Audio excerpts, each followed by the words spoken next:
Hey guys, welcome back to this lecture series. This is a sixth or seventh lecture of this lecture series, right? So, uh, so welcome back, right? And the thing is, I just chuckles because मैं ये lecture दोबारा से record कर रहा हूँ क्योंकि पिछली बार sound में कुछ इशू आ गए थे इसलिए मैं इस लेक्चर को दोबारा रिकॉर्ड कर रहा हूँ। ओके, सो हम ही समझते हैं कि पार्सिंग या पार्सर क्या होते हैं। हमने लास्ट वीडियो लेक्चर्स में ये सब समझ लिया था कि हमारा रिकर्सिव नेचर क्या होता है ग्रामर का, लेफ्ट रिकर्जन क्या होता है, राइट राइट रिकर्जन क्या होता है, इसे हम कैसे रिमूव करते हैं, ईबीएनएफ फॉर्म क्या होती है, राइट, ये सब हमने समझ लिया था। बेसिक बेसिक चीज़ें हमने समझ ली थी। अब हम समझेंगे कि पार्सिंग या पार्सर क्या होते हैं, राइट। तो जो पहली डेफिनेशन इसमें दे रखी है, the process the process of sorry deriving string from its given grammar is known as parsing. yes हम derivation भी कहते हैं। the program second thing आती है, the program which will perform parsing is known as parser. किसी भी string को drive करना पार्सिंग कहलाती है। कोई प्रोग्राम हमारा पार्सिंग परफॉर्म करता है तो क्या होता है, उसे पार्सर कहते हैं। पार्सर कई तरीके के होते हैं, हम आगे पढ़ेंगे। जैसे इसमें अगर आप देख सकते हो, इसमें टॉप डाउन पार्सर एक बॉटम अप पार्सर होते हैं। इनके भी अपने अपने टाइप्स होते हैं, टॉप डाउन पार्सर के और बॉटम अप पार्सर के। बहुत सिंपल अप्रोच होती है, मैं आपको समझा दूंगा। ठीक है। थर्ड पॉइंट आता है dependency upon how parse tree is created, right. कैसे पार्स ट्री क्रिएट होते हैं। We have two types of parsers. पहला टाइप होता है टीडीपी, मतलब top down parser. Second part होता है बीयूपी, बॉटम अप पार्सर। मैंने एक एग्जांपल दे रखा है यहाँ पे। एक एग्जांपल ये है, एक एग्जांपल ये है। इसको हम अच्छे से समझते हैं कि एग्जांपल क्या कह रहा है हमारा, और हम इसको अच्छे तरीके से करते हैं यहाँ पे बेसिकली। सही है। तो मेरे पास एक इनपुट दे रखा है, जो इनपुट है सी ए डी, और मेरे पास एक लैंग्वेज दे रखी है। मेरे पास लैंग्वेज दे रखी है S equals to C A D, या सॉरी ग्रामर दे रखी है A equals to A B, right. ये मेरे पास एक ग्रामर दे रखी है।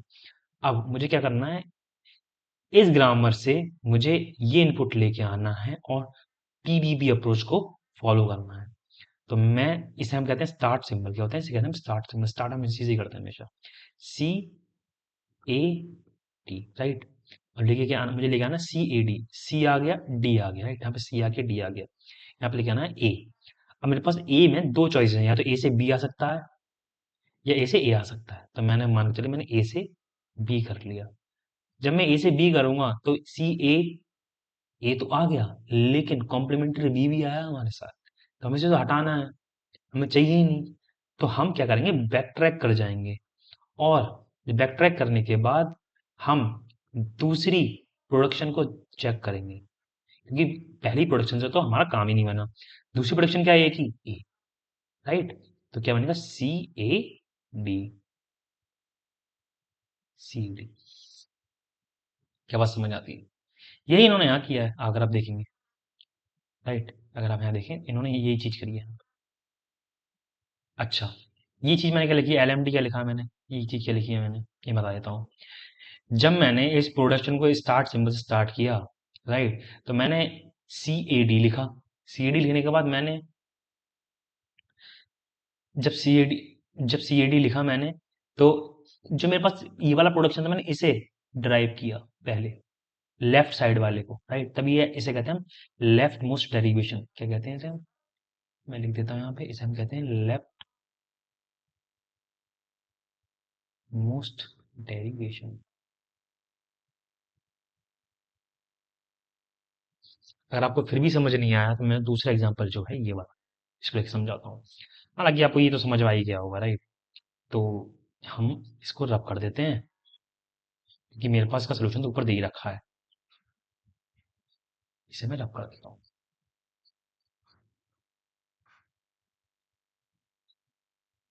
एलएमडी हम कैसे और समझ सकते हैं इसको, देखो दूसरा एग्जांपल मैंने कहा, ये S equals to A equals to A B. Let's suppose मेरे पास इनपुट है ए बी, राइट। अब मुझे फिर से टॉप डाउन अप्रोच फॉलो करनी है। एस से ए लिया, देन ए से मैंने क्या करा, ए से ए एंड देन मैंने मान के चलिए ए से बी कर लिया मैंने, देन ए से ए कर लिया। तो ये क्या बन गया, ए ए बी। अगर आप देखेंगे एलएमडी मैंने यहाँ पे लगाई, ये एलएमडी लगी है यहाँ पे, क्या लगी है, एलएमडी लगी है। कैसे लगी एलएमडी, मैंने लेफ्ट मोस्ट डायरेक्शन पहले को देखो एस ए करा, मैंने सबसे पहले इसे करा पहले ड्राइव, राइट। जब इसे ड्राइव करा फिर मैंने इसे ड्राइव किया, तो क्या है, ये लेफ्ट मोस्ट डेरिवेशन को फॉलो करता है, राइट। अब मैं दूसरा एग्जांपल जो है वो समझ लेते हैं, इसे कहते हैं बॉटम अप पार्सर कहते हैं, राइट, बॉटम अप पार्सर कहते हैं। इसको हम समझ लेते हैं।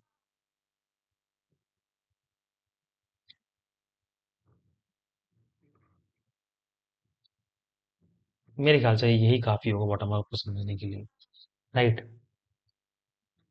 देखो, सबसे पहले हमें ये ढूंढना है, मेरे पास ग्रामर ये है या प्रोडक्शन रूल्स मेरे पास ये हैं, और मेरे पास इनपुट ये है, ये इनपुट है, ये मेरे पास ग्रामर है,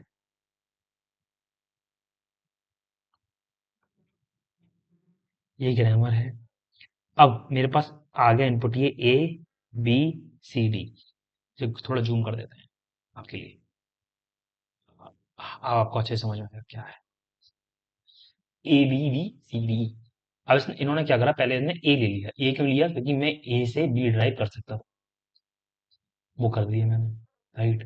देन मैं इस ए से फिर बी से ए ड्राइव कर सकता था, वो कर लिया। ये ले गया मैं ऊपर, फिर ए कर दिया। अब ए से, जैसे मेरे पास है ना यहाँ पे ए से क्या ड्राइव कर सकता हूँ, बी सी, पूरा ए बी सी ड्राइव कर सकता हूँ, ड्राइव कर दिया, ये आ गया। अब इस ए से क्या कर सकता हूँ मैं, कुछ नहीं, तो मैं आगे बढ़ूंगा। मेरे पास बी से डी ड्राइव कर सकता हूँ, ये कर दिया मैंने, राइट। देन अब मैं इस ए बी से, ये देखो ए बी वाला टर्म, राइट, और ये वाला टर्म ए और ई, इससे क्या टाइप कर सकता हूँ, इस पूरे कॉम्बिनेशन मिला के कर सकता हूँ, एस कर सकता हूँ। स्टार्ट सिंबल आ गया। तो मतलब मेरे को स्टार्ट करना है पहले, फिर ए बी लेके आना है, फिर ए डी लेके आना है, फिर क्या करना है, ए बी सी डी लेके आना है, then A B C D आ जाएगा। अब ये वही बात है कि या तो नाक सीधे पकड़ लो या पूरा घूम के पकड़ो, है ना। तो कभी कभी हमें डिफिकल्टी महसूस होती है बॉटम अप पार्सिंग को फॉलो करने के लिए, लेकिन इसके कई सारे मेथड है, हम आगे डिस्कस करेंगे कैसे हम करते हैं। तो मैंने एक नोट भी लिखा है यहाँ पे, और आप इस नोट को देखेंगे, नोट है TDP is more easier to do so, but BUP is more optimal approach in both TDP and BUP. क्यों, ऐसा क्यों बोला मैंने कि टीडीपी इजियर, तो है, ये तो हमें दिख गया कि टीडीपी इजियर है सीधे सीधे, लेकिन BUP is more optimal approach to in both TDP and BUP. ऐसा इसलिए है क्योंकि हम कई सारी पार्सिंग जो पढ़ते हैं वो से हम बीयूपी में पढ़ते हैं। लेट सपोज मैं आपको बताता हूँ, एल टीडीपी में सिर्फ एक पार्सिंग होती है जिसे हम कहते हैं LL1, जो कि बस इंपॉर्टेंट है एग्जाम पॉइंट ऑफ व्यू से।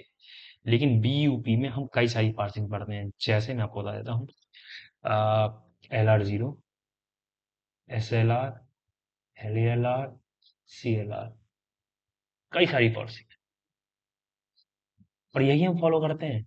हम अपनी जो नॉर्मल कंपाइलर की लैंग्वेजेस होती है, कंपाइलर का जो तरीका होता है पार्स करने का स्ट्रिंग को, वो इसी इन्हीं पे डिपेंड करता है। इसलिए बस डिफिकल्टी क्या है कि हमको हैंडल ढूंढने की डिफिकल्टी महसूस होती है बीयूपी में। BUP has difficulty to find the handle, बस ये डिफिकल्टी थी एक। बाकी बहुत सिंपल अप्रोच थी बीयूपी की, और कैसा ये अप्रोच हम पढ़ेंगे आने वाले टाइम। ठीक है, तो हम नेक्स्ट स्लाइड पे जाते हैं। आ, शायद आपको इस सबसे क्लियर हो ही गया होगा, राइट। अगर नहीं हुआ है तो आप एक बार नोट कर लें अच्छे से। ये है, फिर ये है, राइट। नेक्स्ट स्लाइड पे जाते हैं। दूसरी साइड क्या कहती है, दूसरी साइड कहती है मेरे पास हमने दो पार्सर पढ़े, टीडीपी और बीयूपी। टीडीपी दो तरीके से ड्राइव होता है, एक होता है विद बैक ट्रैकिंग, एक होता है विदाउट बैक ट्रैकिंग। ये था विदाउट बैक ट्रैकिंग। अच्छा, मैं आपको बता देता हूँ कि ये क्वेश्चन, ऐसा क्वेश्चन गेट 2024 या 2023 में आ चुका है, जिसमें हमसे पूछा गया था कि प्रिडिक्टिव पार्सर किसके अंदर आता है, रिकर्सिव डिसेंट पार्सर में आता है या नॉन रिकर्सिव डिसेंट पार्सर में आता है, या विदाउट वेक्टर में आता है, विद वेक्टर में आता है, जिसका आंसर ये शायद एमएसक्यू था या एमसीक्यू था, मुझे याद नहीं है, लेकिन ऐसा सवाल था, आप चेक कर सकते हैं, डेट 2023 या 24 के अंदर आया है। तो बैक ट्रैकिंग में हमें रिकर्सिव डिसेंट पार्सर के अंदर हमें प्रिडिक्टिव पार्सर मिलता है। अच्छा, ऐसा क्यों, मैं आपको बता देता हूँ बैक ट्रैकिंग क्या होती है, पहले आपको ये समझना बैक ट्रैकिंग होती क्या है। जैसे मान के चलिए, ए से मैं बी गया, बी से मैं सी गया, और सी से मैं डी गया, राइट। अब डी पे जाने के बाद मेरा रास्ता खत्म हो गया, लेकिन मुझे ये दिख रहा है कि बी से जाने में ई एक और है एज, वहां से वहां तक जा सकते हैं। तो मैं क्या करूंगा, बैक ट्रैक करूंगा बी सी, डी से सी, और ये करूंगा सी से बी, और फिर मैं बी से ई जाऊंगा। इसे कहते हैं बैक ट्रैकिंग। बैक ट्रैकिंग ही मतलब क्या होती है, रिकर्सिव, हम दोबारा से कॉल कर, रिकर्सिव दोबारा कॉल जा रहे हैं, बी से सी चले गए एक बार, राइट, हम एक बार जा चुके हैं, हम यहाँ पे भी एक बार जा चुके हैं, फिर हम दोबारा से यहाँ पे आ रहे हैं सेकेंड टाइम, हम यहाँ पे दोबारा आ रहे हैं सेकेंड टाइम, तो रिकर्सिव चल रहा है, फिर हम ई पे जा रहे हैं। तो जब ऐसा कहीं आए कि रिकर्सिव डिसेंट पार्सर, तो हमें समझ जाना चाहिए कि यहाँ पे प्रेडिक्टिव पार्सिंग काम हो रही है। अच्छा, इसका हम इसको बहुत ही कम इस्तेमाल करते हैं इस रिकर्सिव पार्सर को, क्यों, ऐसा क्यों, इसको हम क्यों इस्तेमाल करते हैं, क्योंकि इसके अंदर हमारा बहुत सारा टाइम वेस्ट होता है। क्यों वेस्ट होता है, क्योंकि हम दोबारा दोबारा बैक ट्रैक करेंगे, हर चीज को हम बैक ट्रैक करेंगे, हर चीज को हम बैक ट्रैक करेंगे, तो टाइम वेस्टेज ना हो इसलिए हम इसे यूज नहीं करते, मतलब बहुत कम यूज करते हैं इसका, है ना, इतना इंपॉर्टेंट नहीं, बट इंपॉर्टेंट है हमारे पास ये विदाउट वेक्टरिंग, क्योंकि बहुत ऑप्टिमल अप्रोच है, जहां हम वेक्टरिंग इस्तेमाल ही नहीं कर रहे तो हम वहां पे पीछे पीछे नहीं जाएंगे, हमारा टाइम वेस्ट नहीं होगा, राइट। तो विदाउट वेक्टरिंग हम क्या करते हैं, non recursive descent parser, with backtracking में रिकर्सिव डिसेंट पार्सर, राइट। और इसके अंदर हम क्या करते हैं, LL1 पार्सिंग टेबल को हम चेक करते हैं, LL1 पार्सिंग टेबल होती है, क्या होती है, आगे हम पढ़ेंगे क्या टेबल है, क्या है, कैसे है। जैसे मैंने यहाँ लिख रखा है, LL1 क्या है, पॉइंट ऑफ डिस्कशन, क्या है, पॉइंट ऑफ डिस्कशन। अच्छा, LL1 में हमें दो चीजें समझनी बहुत जरूरी होती हैं, वो है फर्स्ट एंड फॉलो, क्या होती है, first and follow. Let's suppose मेरे पास एक बेसिक एग्जांपल देता हूँ, जब मेरे पास एक ABC एक ग्रामर है, DEF XYZ, मैंने कोई भी एक ग्रामर कर ली, मैं इसका अगर फर्स्ट निकालूंगा, फर्स्ट ऑफ एस निकालूंगा, तो क्या आएगा।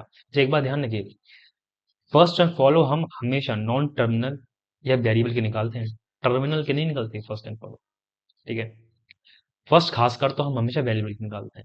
उसका फर्स्ट क्या आएगा, मेरे पास पहला प्रोडक्शन ये है, राइट, इसका पहला पार्ट फर्स्ट होगा, तो ए आ गया। दूसरा प्रोडक्शन ये है, एग्जैक्टली आप बिल्कुल सही समझ रहे हो, इसका फर्स्ट पार्ट डी होगा, इसका फर्स्ट पार्ट एक्स होगा, ये हमारा फर्स्ट ऑफ एक्स है, बस, अब कुछ नहीं है। अगर मैं फॉलो की बात करूं,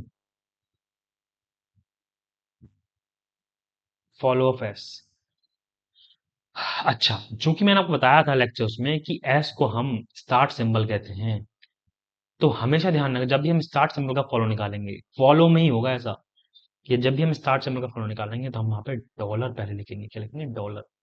क्यों लिखेंगे ऐसा, इसका बहुत बड़ा डेरिवेशन है, उसमें मैं जाना नहीं चाहता, क्योंकि हमें डेरिवेशन से मतलब नहीं है, हमें मतलब है उसके कॉन्सेप्ट से और से क्वेश्चन करने में, क्योंकि वही आएंगे, डेरिवेशन एग्जाम में नहीं आते, कॉम्पिटेटिव एग्जाम की बात कर रहा हूँ, और कॉलेज यूनिवर्सिटी में भी नहीं आता डेरिवेशन, बस ये निकालने को आता कि फर्स्ट एंड फॉलो निकाल। तो सबसे पहले हम लिखेंगे बिना सोचे समझे, हम यहाँ पे डॉलर लगाएंगे, डॉलर निकालने के बाद अब हम चेक करेंगे कि इसका फॉलो क्या होगा, फॉलो क्या चेक करते हैं। लेट्स सपोज मैं यहाँ पे एग्जांपल लेता हूँ, मान के चलिए यहाँ पे एक और प्रोडक्शन होती है जिसे हम कहते हैं SA, राइट। अगर प्रोडक्शन SA यहाँ पे होती, तो एस को क्या फॉलो कर रहा है, क्या कर रहा है, ए फॉलो कर रहा है, क्या कर रहा है, ए फॉलो कर रहा है, तो फिर मैं यहाँ पे लगा था ए, ये हमारे पास हो जाता फॉलो ऑफ एस, चूंकि अभी एस है नहीं, राइट, तो मैं यहाँ पे क्या लिखूंगा, ये बस, ये हमारा हो गया फॉलो ऑफ एस। मैं बता देता हूँ, कई सारे क्वेश्चंस गेट में रिसेंट ईयर्स में आए हैं, जिसमें फर्स्ट एंड फॉलो, फर्स्ट को हम शॉर्ट में FI लिखते हैं, एंड फॉलो को FO लिखते हैं। फर्स्ट एंड फॉलो हमसे पूछे गए हैं रिसेंट गेट ईयर्स में, सेंट गेट PYQs, और सुनिए MSQ में पूछे गए हैं, और 2 नंबर में पूछे गए हैं, जिसमें MSQ और 2 मार्क्स में पूछे गए हैं। तो फर्स्ट एंड फॉलो बहुत इंपॉर्टेंट है समझने के लिए। हम मैं से कई सारे क्वेश्चंस कराऊंगा फर्स्ट एंड फॉलो के, प्रैक्टिस क्वेश्चंस होंगे, और मैं आपसे आशा रखूंगा कि आप उसको घर जाके प्रैक्टिस करेंगे और कई सारे क्वेश्चंस की प्रैक्टिस करेंगे। ठीक है, थर्ड स्लाइड पे हम आते हैं, जो बहुत छोटी स्लाइड है, राइट। मैंने वहां पे एक टेबल दे रखी है आपके लिए, ये वाली टेबल, ये जैसे कि मैं आपको समझाया था कि पार्सर होते हैं, पार्सर दो तरीके में, top down and bottom up, right. Then top down में मैंने वेक्टरिंग बताया था, एक ये भी बता दिया था, राइट। ये भी बताया मैंने आपको कि बॉटम अप पार्सर में एल आर पार्सर होते हैं, एल आर पार्सर में L R zero, S L R, C L R, सब बताया था मैंने आपको, अगर आपको याद हो, राइट। आप अपनी वीडियो बैक करके देखना, आप दिख जाएगा मैंने L R zero, S L R, C L R. एक और है जो ऑपरेटर प्रेसिडेंस ग्रामर है, ये मैं आपको बताऊंगा क्या होता है। ये क्या होता है ये मैं आपको समझाऊंगा। ऑपरेटिंग प्रोसीजर ग्रामर का बहुत सिंपल, कुछ नहीं ऑपरेटिंग प्रोसीजर ग्रामर में, एक छोटी सी डेफिनेशन है। अच्छा, ऑपरेटर ऑपरेटर प्रेसिडेंस ग्रामर पे भी सवाल आए गेट में, ठीक है, इस पे मैं क्वेश्चन कराऊंगा मैं आपको, और इसको ना इसको इस ऑपरेटर प्रेसिडेंस ग्रामर को मैं क्वेश्चन से ही बताऊंगा कि क्या होता है ऑपरेटर ऑपरेटर प्रेसिडेंस ग्रामर। ठीक है, as of now, that's it for this video. And if you like this video, if you watching this video, just hit a like on the on this YouTube video, and do comment if you have any review or any question, right, regarding this video. And subscribe this group channel so that we can motivate and make this video for you, for the future reference and for the free education. Okay, thank you very much. Bye bye, take care, Shamakar.